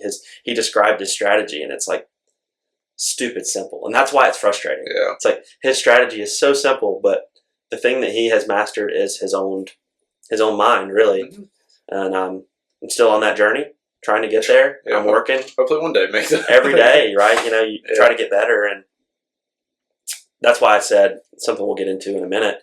Having accountability, or just having, and this is something I'm actively doing now, having somebody who keeps you accountable or someone who makes you follow your rules. Because it's great. I have written rules. Do I follow them 100% of the time? No. I need to. Yeah. But having someone who keeps you accountable for that, super important because, I mean, literally it's the simplest thing in the world. It's not like you lose your job. You just click a button. That's all you have to do. You click a button and you can break your rules. I mean, no one's forcing you to follow them. Sorry, I'm going to get on a little tangent here. I always say this, trading is the only field in the world that I can really think of that you have to make your own rules and then follow them. Everything else in the world, someone else makes the rules and you follow them. Even if you own your own business, someone else is making the rules. Really, about how you operate. Different operational, stuff like that. And so, or there's certain guidelines you have to follow. With trading, if I open an account, as long as I'm not internal trading, that's pretty much all. I mean, you can pretty much. The world is your oyster. So if there's something that's going on in your life, you can take that out on the markets, which is usually a bad thing. So that's something that really I've learned over the 6 years is once you have a strategy and you've proven that this has a positive expectancy, which basically means it will make money over time. It may not make money today, but over time it will. Yeah. It's really about in between the ears. Yeah. And that's a lot of it. That's the battle. But it's fun. It's really fun to feel like you're in either a chess match or, we both played sports. So for me, it's like the strategy, the sports, it's like a competition. I mean, it's like a competitive game with, it's pretty much yourself, but it's like you versus the house pretty much. It's a competitive. It's a competitive feeling of that when you win, it feels like a win. And as you said, like a loss does feel like a loss. That's for certain. But yeah, it's something to at least give a try. That's the bottom line. Just dude, give it a shot. If you hate it, you hate it. But dude, you have an extra $10. I don't know. Throw it in there. See what That's the thing that I think when you mentioned Robinhood, not to hate on Robinhood, one thing that I think has personally, I think it's kind of become an epidemic is just the gambling culture. Well, yeah, don't gamble your money. But no, I just mean like how accessible it is, like with FanDuel and DraftKings and everything like that. And Robinhood has started to really, they've always catered with all the green and the red and the flashing charts and all that. Made it very gamified. Yeah. They gamify it. Yeah. And so if you're someone like me who is easily drawn to that type of thing, maybe you go with a brokerage that's a little more less stimulating. Yeah. You know, like Robinhood now you can do live betting, and you can. Yeah. Robinhood has a full platform for anything. Robinhood's very now. Catered to the younger people. Yeah, much. It's know yourself. Yeah, I think no. Yeah, I mean, once again, it's personality. What's your personality? Yeah. If you're gonna like, wow, I might have a problem with that. Don't. Or if you don't know, don't try it. Try something. Try a different platform that's not so. Once again, NerdWallet, great place to look up. What's the best platform for me to go on? You're more hands off. So for you, I think Robinhood's great because you're hands off, so you're not checking it constantly. Mm-hmm. But Robinhood is catered for you to want to check it constantly because of the way that it's structured. Mm-hmm. So if you're someone who does have that tendency, like myself, maybe you go with a brokerage like Schwab or something like Fidelity, Schwab, something like that that's a little bit more, less catered. It's more catered to the professional that's not really trying to. Well, I think the institutions that have been around for a long time normally are not going to change their platform to try to Robinhood attract people. Mm-hmm. That being said, I think Robinhood was a good. I don't want to diss Robinhood completely because it opened up the door. It's a great place to start for a lot of people. I mean, it was one of the first platforms that you could trade for free. It's amazing, and so it allowed a lot of people to get into it. That before it was kind of seen as like. I have to call my stockbroker in New York. It's like, I love Robinhood. I do. I just do see your point though. Like it can be, you see all the flashing lights. It's like walking in the casino, but it's just right here, and all of a sudden I'm glued to my phone. I personally just don't like the way that they've branched out to literally anything. They've done like sports betting and live prediction markets, and I mean they're doing that because people want to do it. I mean, so they're just providing you a platform to do it. But they were a brokerage firm. They started as a trading brokerage firm, and now they're kind of they want to be the all-encompassing thing for everybody. And I personally am like, I don't necessarily want to be researching stocks and seeing the live market for who's going to win the presidency. Like, you know what I mean? That's not what I'm trying to do here. So. I understand. But I loved it when I first started. For someone who's just starting, I think Robinhood's a great place. I think it can. I think it is just. I think be careful. It is the same thing as gambling. Of that, like this is my opinion. Is it's very close to gambling. I think of them as like cousins almost. Of the fact of if you're not going to get more information or you're not trying to learn from it and grow a strategy, you're only slightly above like playing poker. So you're less than that. People playing poker at least have a strategy. I'd say most people playing poker have a strategy. So it is something you have to be careful. I mean, you have to be careful with if you have an addictive personality. Don't go. I don't know. I'd probably find a way to be hands off. I would recommend that. I think that's a very big part. Kind of didn't really think about before, but it is. That is a big part of if you're going to have an addictive personality or that runs in kind of your family. I would probably try to find a way to be hands off, even if that's not your first initial. Just because it can be a problem. Yeah, definitely. You can lose a lot of money really quickly. Very quickly. And you don't realize it. When you're in the moment, you're kind of on tilt. Once again, this goes back to our first of you want a foundation of your personal finances. This should just be money that I have the ability to lose. At the worst case scenario. Same thing as if you're going to the casino. I don't think you should go with, all right, this is the next 4 months of rent. Hope it hits. Don't go put it all on black. Like, let's think about it. Let's not do that. Let's think about it. Yeah, I like that. So I think at the end of the day, be careful, and you do have to know yourself. Kind of the thing that we've been beating on now. You can tell we've learned some things. Yeah, from our own mistakes. We may have not been. We're not the oldest and wisest people, but we have seen a thing or two. Maybe not a couple hundred things, but we've seen a thing or two. Yeah. So yeah, fine. I think you got anything else you want to kind of add in here? No, we can move on. Okay, yeah. So, real quick, personality. Figure that out. What fits your personality, and don't gamble. Don't Yeah, just yeah. straight up gamble. And I think, go into it with an open mind, expect to have to learn, expect that there will be a learning curve. Yeah. And if you really enjoy it, don't get discouraged. Yeah. Because it will be tempting to get discouraged when Mm-hmm. certain trades don't work or, whatever. It's not a detriment against who you are. It's just what the market's doing. Don't take it personally. Mm-hmm. Just get better every day. Learn a little bit more. Great way of putting it. Now, I think for the downtimes, it's important to have community. And so I think communities, one, not only a big importance when you're having a downtime in the market, but when you're having a downtime in life, when you're having uptime, having community is going to be important through your life. This once again is just building a foundation in a different part of your life. I see it as. Yeah. So where we talked about personal finances and that being a foundation for wealth and financially, community is going to be a foundation for all the other aspects of your life, which I might say is more important than absolutely, it's number one. Than financial success. Yes.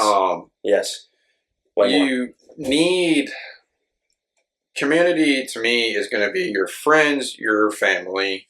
I think family can become friends very easily. It's who are the people that are there to actually support you? Who is going to be there with you through the times? Who has your back? Who's the people you can go to when I want to talk about something? This also can kind of dabble into having mentorship from those people. They don't all have to fill the roles. Sometimes your family may not be your friends because they're just telling you all the stuff you don't want to hear and you're upset about it. Yep. But I think most families are there for you through the thick and thin. I don't want to overgeneralize because I know everyone has complicated whatever. Yep. Everyone has their own relationships with whatever. But these are merely the people that you can count on and rely on. And they're going to tell you things that you don't always want to hear. And it's important. It's important to have people in your life that do that. It's upsetting at the time. It's never going to be easy to hear. And granted, you don't want people that are just Debbie Downers all the time, or just kicking you while you're down. Yeah, you don't want that either. You don't want that, but you do need people that are honest with you. You need people that are real. And so having all of that is vital to setting up success in almost all the other areas of your life. In my opinion, I would say. I'll kind of let you go off now that I ranted and take the wheel a little bit. No, I think that's something I've really learned over the years is the importance of community, accountability, mentors, avoiding social comparison. Yeah, that's a big one. So these are all things I wrote down. I think community, friends, good friends, people who care about you. Not people who are just there, ask you to go out, or they're only there in certain circumstances. You need people who care about you, and you need people that you truly care about. This is a two-way thing. Yeah. People that you're real with, like you said, whether that's close friends or mentors and stuff like that, and actively seeking out those relationships, especially with people who are mentors. Someone that you see that maybe. Obviously, they're not perfect. They have their own mistakes and their issues that you probably don't know about. Yeah. But someone who maybe is in a place that you're trying to get to that you can learn from. So for me, I have a person or two similar to that. Not necessarily in trading, but just in the financial and spiritual world that I seek out to learn from. And they keep me grounded. Because sometimes, when you're by yourself, things can be rough. So I wrote down, isolation is where most bad decisions happen. Both financially and personally.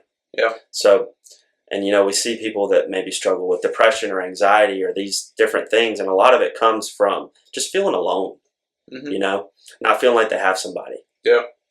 And for me, obviously, a lot of that goes back to my faith and spiritually, and not feeling alone. But I think just in general, whether you have a spiritual community in church or whatever, or just a great group of friends, it's so important to have, because you need people that. We usually are not good at speaking life to ourselves. We're not good at telling, usually, like for me, people see me outwardly and they're like, oh, he's very positive.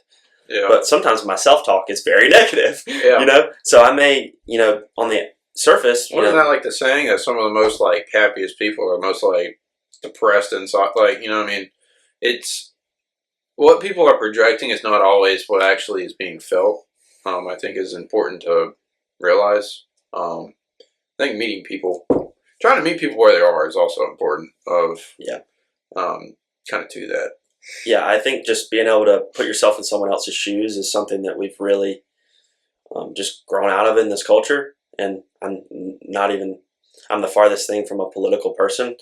But if we could just actually try and listen to somebody, and I have an issue with that sometimes with interrupting, we all do. But just listening to somebody and realizing that you are the only person in the world, not in your family, not in your friend group, you're the only person in the world that has your perspective of the world. No one else in the world has had your lived experience. You're the only person. So to call someone else crazy or this or that or to disagree over little things, of course you do. Yeah. You don't see the world the same. It's just the way it is. I think it's important. Learn to communicate. I think that's important. Stress and like workload. Everyone's perspective of that's going to be different. People that you're like, why are you stressed about that? It's just not a great place to approach it from. Yeah. It's none of us are perfect, and we're speaking. Well, personally speaking, a little bit on like a pedestal here, but it's because sometimes you're going to judge and you're going to do whatever. Everyone's human, but for the most part, you want to try to take the perspective of, this person's probably going through something. Maybe they've never lived that experience. Maybe they've never. Yeah. Maybe their first time going through this situation. Absolutely. Maybe it's their first day driving and they're on the road and you're like, wow, you're really killing me right now. That was horrible back then. But you got to try to find you got to try to meet people where they are. Really, is my main point of that. Of everyone's either has something else going through it for the first time. They just stuff dealing with life. No one is just perfectly hopping and skipping through life. Just it's a struggle, man. Just I think being there to help is important. I think this is once again. I think part of this is for like a community. It's my favorite quote from JFK. Ask not what America can do for you, but what can you do for America? And granted, it does not have to be on the scale, but what can I do to really help out the people around me? What can I do to maybe help the club I'm in? Help, maybe it is the community. Maybe it is, what can I do to help in the city? Could I go work at a food kitchen? Where can I be involved in that's something I'm passionate about? I think finding that's important. Having that kind of area that you're able to get involved with, don't attack it from I'm going to change the world by, it's not going to help, but finding something that you want to do to give back.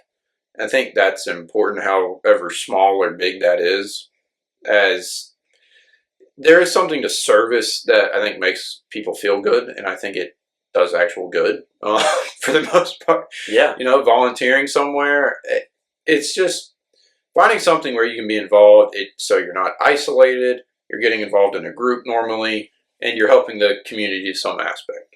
Yeah. I think that's 3 big things accomplished. Yeah, I think one thing like in high school, college, honestly, high school through college, I'll just be completely transparent. I'm worried about my sports. I'm worried about my school, my grades, all of that through college, what I'm going to do for a career, all this and that. And man, worrying about yourself can be stressful. Mm-hmm. Like it's overwhelming sometimes. You're like, what do I do, this and that. And then like once I got out and got kind of settled with a job and actually got involved with some things in the community and like just the amount of joy that brings when you're able to, and it's kind of funny to say, but like when you're able to worry about someone else, you can take that, not worry, but when you're able to give back to someone else and serve and pour into somebody else's life. So like not only seeking mentors that can help you, maybe you're a little older, seeking somebody that you can help out who maybe is going through the same thing you were. That's something that I've been able to do, and it's something that's really rewarding to you because you learn as much from them as you actually teach. So it's a really great thing. I think it builds people up. I think also if you want to do it from just a networking standpoint of always be networking, but you're going to find typically good people if you're going and volunteering or going to a club that you probably want to be around. That maybe they don't help you in your career, but maybe personally you become friends. Maybe you have a connection down the road that helps you, helps each other out. Maybe you can help them out some way. I think just trying to be involved with somewhat doesn't mean you have to be Mr. Know Everybody. But I think there really is something to at least just trying to, how could I at least make it better than when I left it? I think that's a great saying for this of what could I get involved in that at least makes, some aspect of, I was working at the YMCA because I like to go to the Y to play basketball and I want to, try to help, whatever it is. Finding something that you can just do so you're not lonely. Yeah. Just do something. The last part of this is, I probably should have started with it, but community should really, I think it's important to have a village that's your inner circle. Those are the people that we were hitting on at first of, have people that are honest with you, truthful, gonna be there for you no matter what. What is that tight-knit group that you can really count on to kind of then go, hopefully then you have a friend that pulls you out to do something. I think that's important of having people that want you to be better. And I think if you have that, you can really get a lot accomplished. But if you're just going out of the world alone where you have people that are always competing with each other, whether it's like, oh, I'm making this amount of money, yeah. And it's like, oh, you're not doing this, you're not doing that. It's going to be I think it's tough to really be around that constantly. Yeah, I think with life and career and everything, the goalpost is always going to keep moving. Mm-hmm. You're always going to want more. You're always going to, something's not going to feel like it's enough. Yeah. You're always going to, like I said, compare to somebody else who maybe has more than you, mm-hmm. or this or that. And so that is never going to satisfy you. Mm-hmm. And, you have to have something core in your life that is your purpose and your driving satisfaction, yeah. outside of trying to have more, be more, do more, Mm-hmm. So I think, for me, that's my faith. I think also the social comparison is so tough because with, social media, Instagram, Snapchat, terrible TikTok, things for you. You're only really seeing the best version of somebody else. Mm-hmm. And you're comparing that to the worst version of whatever you're going through. Yeah. So I personally don't have any social media right now. I actually, the only time I ever really download it is I'd sometimes download Instagram just to post a story, and then I delete it. That's pretty much it. I'm still alive. Yeah. Post a little story. I was doing this or that, and then the picture, and then I'm off. Just because I'm really bad at this, just personally. I'll just be honest. I'm really bad at the comparison thing. Yeah. I'm really competitive. I want to do the best. I want to be the best. I want this. I want, and then it's never enough. I'm never doing enough. I always feel like there's something I'm not doing well enough, mm-hmm. and which is maybe good, but it's also really bad because then you're always just critiquing yourself. Mm-hmm. So I think that's really important to really. This sounds silly, but your only comparison should be yourself yesterday. Yeah, that's like are you getting better? Matthew McConaughey, I'm chasing me in 10 years. Oh yeah, what does he say? Is something to the degree of I'm chasing myself in 10 years, or he said his hero. When someone asks him who his hero is, he says, "Me in 10 years." Yeah, that's a little cheesy, but it makes sense. It makes sense to a degree. If you're constantly trying to chase where whoever, the TikTok influencer on a private jet, then it's like, well, I'm not going to be 19 again, so I guess I'm just a failure for the rest of my life. Yeah, it's not. I think I think the important thing to state here is that it's okay to compare and internally happen, but acknowledge it and move on. I think the problem is when you get stuck on it. When it ruins the rest of your day, that's the issue. It's not going to be natural to just say, "Oh, I never compare, I never judge." It's not. That's misleading. That's completely misleading. Yeah. It's going to be, wow, man, I wish I was making $8 million today, but I'm not, so I suck. Dang. No, it's all right. Well, yeah, they're doing great. Good for them. Let me continue on with what I'm doing because I have my own success that I'm chasing. Like, I have my own motivations. Sorry to interrupt. I think that's part of the issue is when the measuring stick you're using for your own success is different than somebody else's. Mm-hmm. So somebody else's might be, I want to make the most money I can ever make. Yeah. And that's their measure of success. For me, that's not at all it. Mm-hmm. Maybe your measure of success is impact. Like you want to impact the most amount of people's lives you can before you finish on this earth. Mm-hmm. Maybe that's your purpose. You're not going to make 8 million. Well, maybe you will, but it's not a good comparison when you see somebody. I hate that. You see somebody on a private jet, and you're like, man, maybe. Well, I'm not doing enough, and it's like, well, maybe you're doing way more. Yeah. Maybe that money that they're just accumulating and for themselves is not really helping anybody. Mm-hmm. Maybe they're not. They don't have mentors. They don't have friends, community, and accountability, and all this stuff. And really, maybe they're just filling a hole. You're never seeing the whole picture. Exactly. I think is important. So don't take it as acknowledge it and move on. That you have your own things you're set out to do. You have your own interests. You have your own motivation to go through life. And I'm not.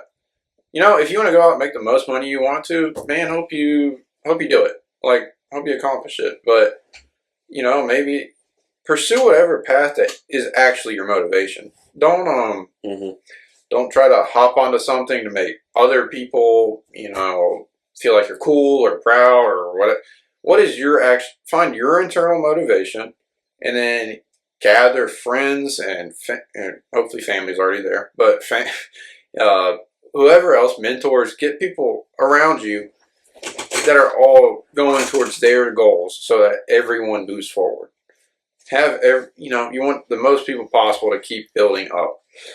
Keep trying to build each other up, and not being not chasing. Not chasing is important. I think I want to mention it. Brooks and Bradley, their Instagram they run.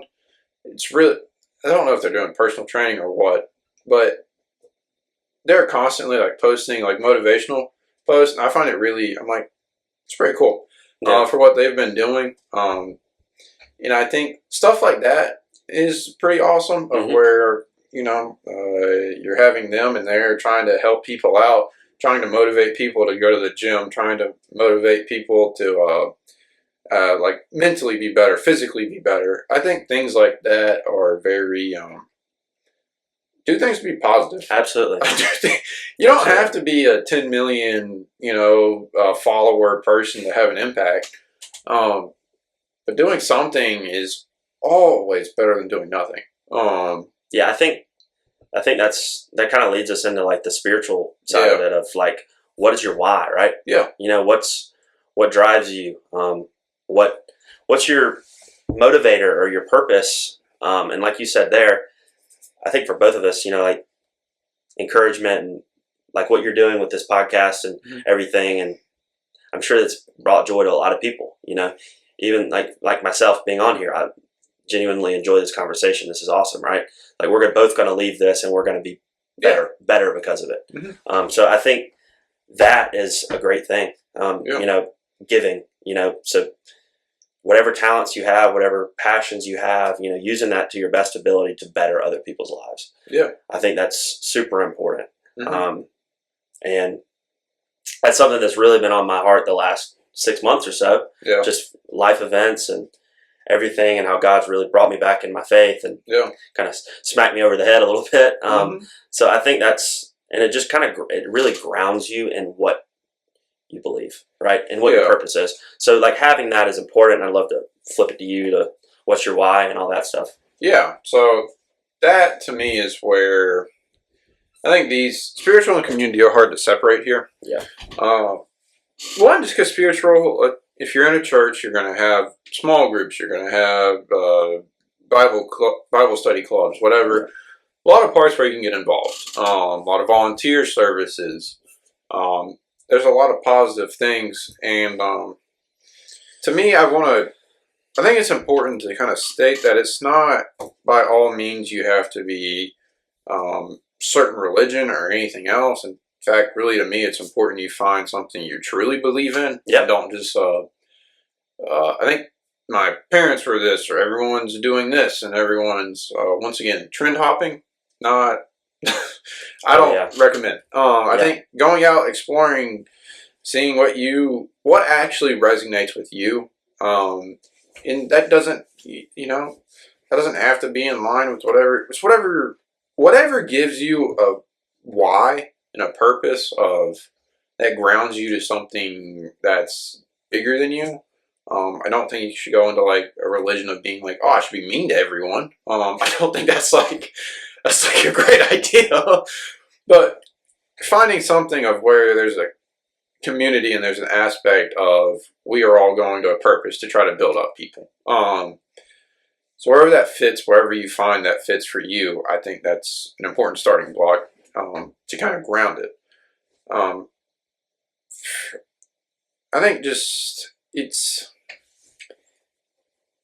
but it's hard. It really is, because I mean it's easier to just kind of fall in line of this is what's going on.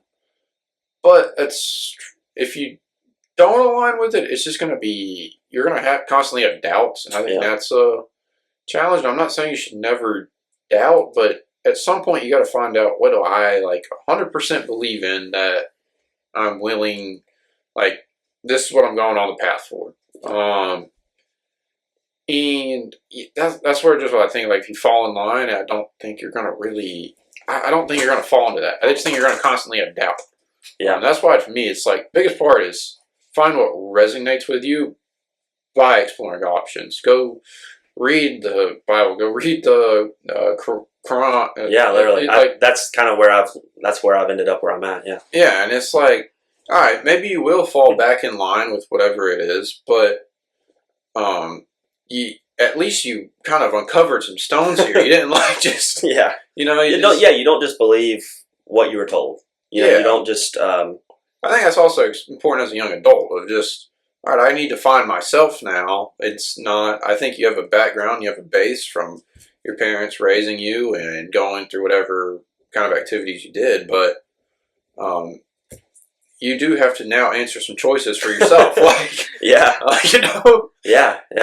I think that's kind of what led me down the rabbit hole of really having that grounding and understanding. Like, I grew up in church, and everyone just accepts it as fact of the Bible and the gospel. Yeah. And I'm like, do we actually believe it?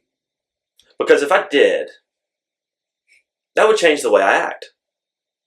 And so I kind of went down that rabbit hole and did like all the historical research and studying the Quran, studying the Bible, studying this, studying that.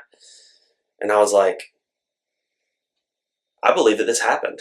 Like, I believe that this was an actual event that happened. Yeah. And that kind of, for me, the spiritual side of like doing that for myself, the research and learning it. And it's like, it's not just a book. Like, I believe that this has actually happened. This is true. Yeah. I believe these are eyewitness accounts of what happened. You know what I mean? So that really changed the way I approached it and approached people, because I'm like, holy cow. Yeah. Like, if this actually happened, that really changes everything about my life. Certainly. And the purpose of my life. So for me, that's kind of where I've landed at, and that's just given me, as someone who's a stock trader or finance or this or that, it's taken my identity out of that. And because there's been so many days in the past where my identity was completely tied to my trading performance, my sports performance, anything in that. But obviously those are things that are still important to me, but I don't wake up with that being my purpose, which is honestly very freeing. Yeah. Because I'm not like so tense, I'm, if I actually believe in the gospel message, like, that's really my identity, right? Yeah. So the purpose bigger than you is the huge, important part. Absolutely. I think that we're trying. So trying to get to that.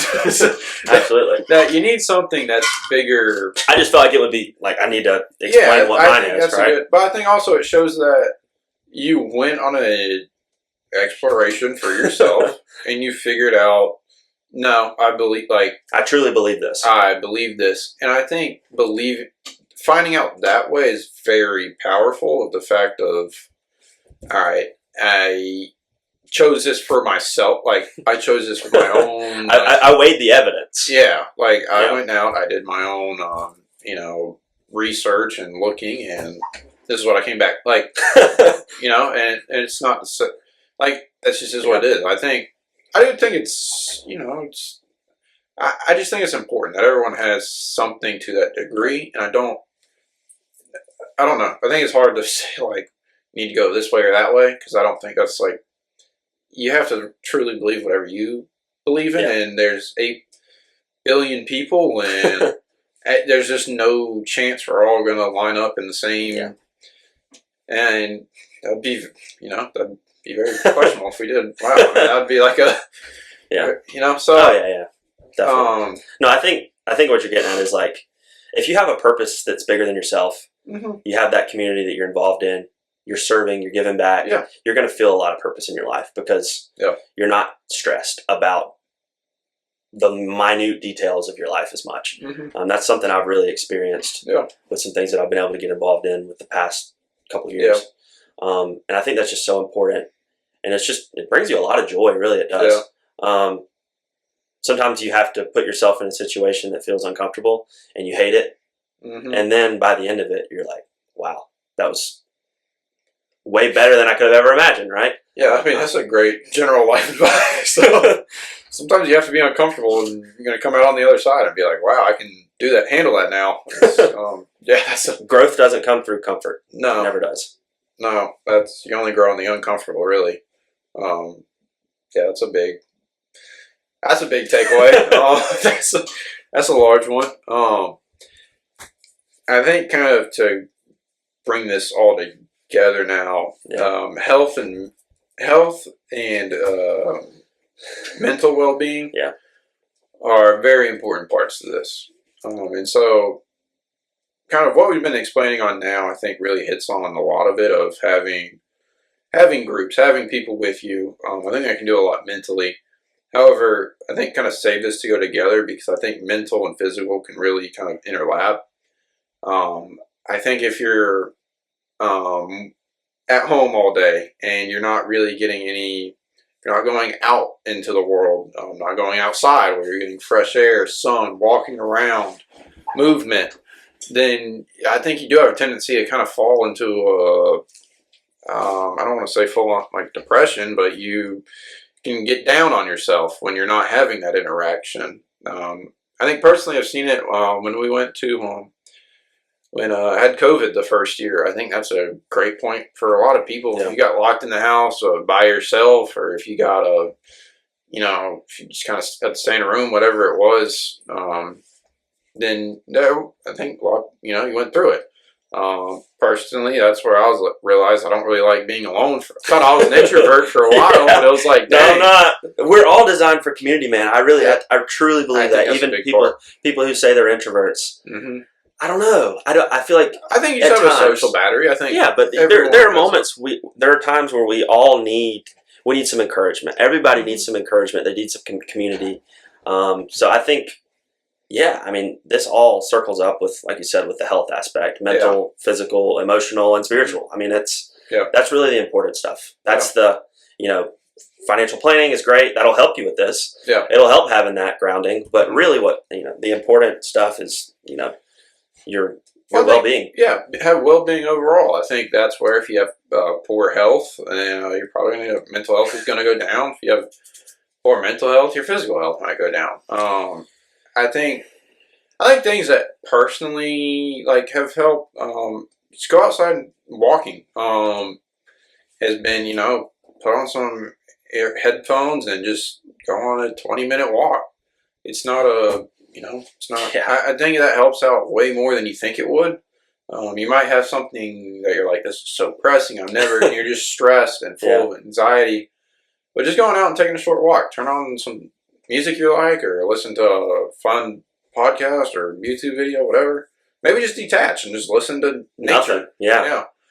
Try to do that. Man, that will. I've done that, and that's wow. Wow. Change the world now. It's unbelievable. Sounds terrible. It's unbelievable. But I think that's the simplest, most low strain it's just, easiest thing. You can walk out the door pretty much anywhere, go on the sidewalk and just walk for a little bit. Go stand outside, get some sunlight. I think those can really do more than we like to really think about or give them credit for. Yeah. And I'm not telling you don't have to go buy a gym membership with that. You don't have to go do, 5 reps on the bench press. Just go take a walk, dude. It's like the simplest way to at least help your mood somewhat. It's not gonna, I think it just resets your mind, if nothing else. Yeah, that's something. It's actually funny you say that. Today I didn't go for my walk, and my training was really bad. So it's it's been something I've been intentionally trying to do was, basically slow my mind down because there's so many decisions I can make in the markets, and after I get done with my session that I actively trade in the mornings, I like to go for a walk and just 30 minutes, no phone, I can't look at stock price, I can't do anything, not listen to music, I'm not listening to podcasts, I'm just slowing myself down. And today I didn't do that because I was kind of in a rush, and I'm like, today was not a great day for my strategy because I probably was too hurried. Yeah, my whole body was just hurried. Everything I was doing was a little bit too go, and not. You need to have those grounding moments where you slow yourself down. It's hard to do, especially in jobs I've been in where there is no slowdown. Especially when you work at a desk for 8, 9, 10 hours, whatever it is, and all right. Now it's it's like December and it's dark at 5, and it's like, all right, it's dark at noon. It feels that way. Pretty much. So it's like I wake up, it's dark, go home, it's dark. I'm not going outside. I think that's where it's important. All right, during a lunch break, just go stand outside for a minute. Maybe it's cold, but get something where you have some movement. Is important. It doesn't always have to be a 30-minute walk, but maybe just go for a stroll down outside around the block and go back inside. But having something where you just take a mental break from whatever it is that you're doing, where you have some movement, I think can help you out a lot for just anything you're really doing. Yeah, just dance at your desk. Just get up and do a 10-minute dance every. Yeah, something about that. Every 10 minutes. I think with another part of physical health also relates heavily. I think if you can't do a walk, but I think if you can then incorporate some form of a workout, there's something that I think you're generally just going to feel better. Normally, you feel better when you're not extremely overweight, when you're in shape, when you aren't struggling to move around. Super important. Do some push-ups and sit-ups every day. Do something. Calculator away. Yeah. Calculate how many push-ups you can do over 40 years. Compounded at 10%. Compound at 10% on the push-ups. You do 10,000 in 3 years. Yeah. I'm kidding. But that's also important. You don't have to be Superman. You don't have to be training for an Ironman, but I really think when you're mentally happy with where you're at physically, it's important. I don't think you need to be, I think there's really a balance of all right, I like to be able to wake up and go run. Does that mean I want to go run, a marathon in under 2 hours? No. I'm not trying to go break the world record for marathon running. But I like to be at least wake up and I can go do it. I don't really have to be wow, I'm going to die after this. I like to be in this, I have a physical standing that I personally want to be around and have that. And once again, you don't compare it. Don't compare yourself to yourself at, 18. I'm like, wow. I really can't run like I used to. Yeah. I'm terrible. Yeah, I think for me, it's definitely like working out, lifting weights. It's something that gets my mind and kind of helps me regroup. 3 to 4 times a week. I don't go like 7 days a week like I did that summer for my senior year of high school. But, I go 3 or 4 times a week. I've been trying to do better about the walks. I need to make that a non-negotiable and do that every day. So I didn't do it today, like we said. I think something that I've come to value a little bit more in a weird way is rest. Not just at night. Like obviously at night, you need good rest.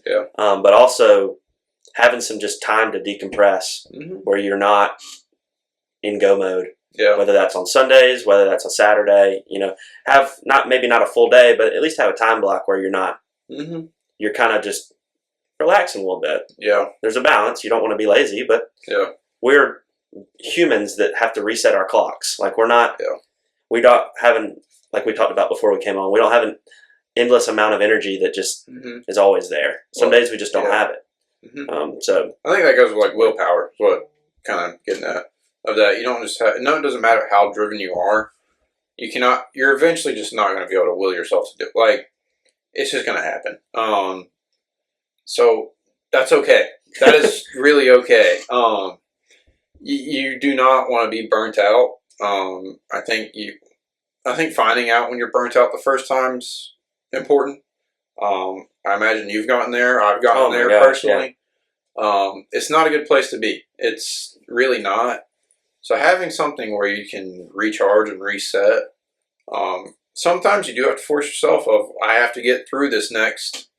You do have to be able to kind of turn it on at some points, but if you're constantly in, I just have to get through this. I just have to get through this. Like, it's just you're just gonna snap eventually. Like, I mean, truthfully, that's kind of what happens. It's just like, it's kind of like a elasticity of eventually willpower just gets like stiff and it breaks. Like, you get stretched too thin.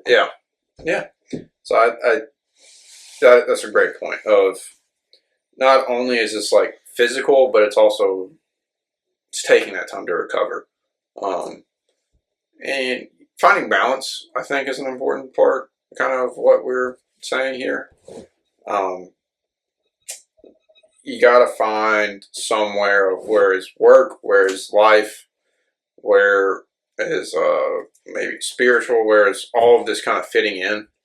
Where's all the parts of my life? How am I going to make this work? And those are going to change as you go through life, and they're never going to be 50-50 or 33. I mean, it's just, where can I happily get into all the pieces that I want to be involved in? How can I lay down at the end of the night and feel like a good day happened, where I accomplished all I want to? I think that's important. Definitely. So I think just mentally goes back to the spiritual. Have your grounding. Have your quiet time. Where you ground yourself and you know what your purpose is. Physically, get active. Have something that I notice it in myself when I don't work out for like a week. I have like a 3-day rule. So my 3-day rule is essentially, I don't allow myself to go 3 full days in a row. But you can feel it on that 4th day of like, wow, I feel bad. So that's my rule is I know if I do 3 days in a row, that 4th one's going to be really easy to skip.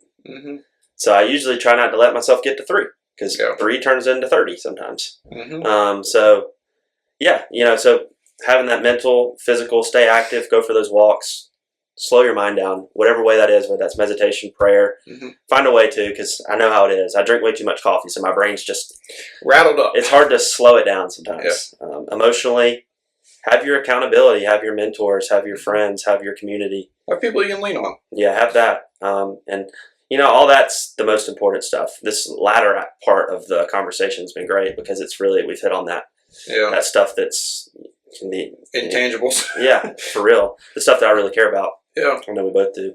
I think really a lot of this stuff is what makes the other things possible. If you're mentally not in a good place, if you're just depressed for a week, it's going to be really hard to get out of that. Like when you're in a rut, spiral. If you don't have other people that can kind of lift you up at times, you start to spiral. And find it's all about finding ways to avoid being in the worst spots. How can I avoid just plummeting?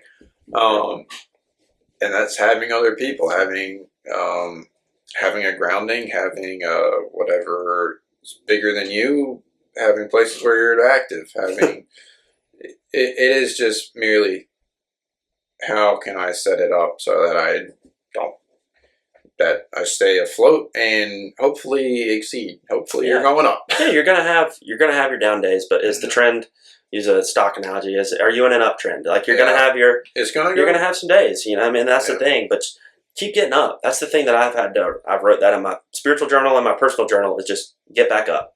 Right? Keep coming back is what I keep writing. Keep coming back because you're always gonna have those days where maybe you're just frustrated with yourself a little bit because you didn't live up to what you thought you should. Yeah. But don't let that turn into 2 or 3 or 4 or 5 or 50 days because that doesn't mean it's just a day. It's just one day. It's just one decision. It's just, get back up and it's not going to be a straight line up. You're going to have these, but make sure you hit a new high. 2 days later, you want to be hitting a new high, right? So that's super important. Don't get too, like I said, sometimes I'm my own worst critic, but don't replace those negative thoughts with good ones as much as you can. And that's something you have to fight that. Yeah. You have to fight those negative thoughts because they can really just impact everything. Mm-hmm. So something I've been trying to do a little better, and I think hopefully we're on that uptrend. Yeah. Right. Yeah. So I mean it's just the things you tell yourself. I mean, no one talks to you more than you do. So what are you telling yourself? I think that's really important to the mental side. Yeah. If you limit yourself, you tell yourself, I'm this or I'm not this. Mm-hmm. That's the way it's going to be. Yeah, a negative voice can really be a detriment to your success. Yeah, be really limiting. That is the hardest part. The hardest part. That's the hardest part for me. You gotta. It's not ever gonna 100% be positive, but I think once again, just acknowledging that this thought happened and finding a way to move forward from it is important. Of like, wow, don't know why I said that to myself, but I think I can do this. Like, I think having that is a very vital part internally of that you just have to battle with. I think that might vary person to person on how much negative talk you have. I know personally there's a lot of negative talk, and that's where a lot of the drive. Exactly. It's not always trying to prove something. That's kind of how I am. And I think kind of as we put, there's some positive to that, but there is very much some negative to that. That you kind of got to figure out how can I balance. I think a lot of this is what is your balance and what is your personality, and how can you kind of make those work for you. But yeah, find a spot where you can not just be trashing yourself all the time. Yeah, I think, like you said, replace those thoughts. I think this is a funny, interesting quote here. I wrote down in my journal a while back. Spending your time now thinking of what happened in the past is making absolute certain that the future is going to be the same as the past. Yeah. So if you spend all your time dwelling on past mistakes, which sometimes I do that, your brain you repeat them because that's what's on your mind. Yeah. You think that that's who you are. Yeah. So that's kind of like, for me and for us, is for everyone who's entering that kind of that new chapter, right? Put the old behind. Yeah. Be that person you want to be. Make the decisions that version of yourself would make. Yeah. That's what I'm trying to push towards every day. But even when you have a bad day, it's not. You just get back up. That's the way it is. And I'd love to chat with anybody who wants to talk about it, because what I enjoy more than anything is just having these conversations. I think last part I would like to say is journaling is a great idea. It's not just for it's not a diary per se, but no. For me it's mostly quotes. Yeah. Yeah, it can be. Mine's a spread of things. It's thoughts. It's a way to write down whatever's going on mentally. Just put it on paper, and just kind of takes it out of your brain. Trading journal, yeah. Yeah, have I it for mean, everything. I think you can, that diversified or whatever you want to do. It's not necessarily a blog or whatever. It's merely, it gets things out of your mind, and trying to declutter your mind is, I think, important through just going through life. It helps. It's something else, I would just say try it. I think write down some thoughts, maybe write down ideas. Maybe it's things you want in 10 years. It's goals, whatever kind of fits. It is, but yeah, I think you would agree with that. That's good. Absolutely. Yeah, I agree with everything you said. I want to end it with always move forward. And as we kind of talked about earlier, Graham, I think hopefully some people reach out to you, but very interested in helping out with anyone who wants to get involved in investing. Yeah. Definitely will have. You have anything you want to put on here for like people to reach you? I don't know if you want to put your phone number, but like your LinkedIn maybe. Yeah. You can find me Graham Burton on LinkedIn. Yeah. I mean that's probably my biggest platform. Yeah, I was gonna say Instagram, but then I was like, oh, that's really I use Instagram here and there, but LinkedIn's probably the one I use the most. And if you reach out to me there, I can get you and get a phone number or an email or anything from there. We can go from there. Yeah, I love talking about these things. But this is something you're very passionate about. You really have a drive to help out with anyone who wants to get involved, and really, you're gonna be the person I turn everyone, all the people that ask, just turn them towards you. Yeah, I appreciate that. I love to help and anything I can do to help out. Yeah, and maybe do it. See what happens again. Absolutely. Yeah, this is great. Awesome. This is great, bro. Appreciate it, man. Yeah, man.